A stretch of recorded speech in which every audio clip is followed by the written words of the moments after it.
आई जी स्वतः उपाशी राहून आपल्या मुलाला घास भरवते, जी आयुष्यभर मुलाच्या सुखासाठी झटत राहते, त्याच आईला स्वतःच्या मुलाने जिवंत जाळल्याची धक्कादायक घटना धुळे जिल्ह्यात समोर आली आहे। एका लग्नाच्या हट्टाने मुलगा इतका निर्दयी झाला की त्याने जन्मदात्री आईलाच पेटवून दिलं। ही घटना ऐकून संपूर्ण परिसर हादरला आहे। नेमकं काय घडलं जाणून घेऊया संपूर्ण व्हिडिओमध्ये।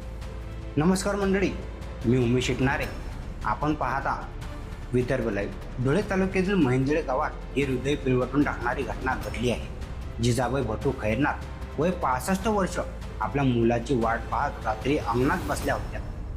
मध्यरात्री 1:30 वाजण्याच्या सुमारास त्यांचा मुलगा प्रदीप उर्फ दगडू खैरनार मध्यधुंद अवस्थेत घरी परतला आणि घरी येताच त्याने आईशी वाद घालायला सुरुवात केली।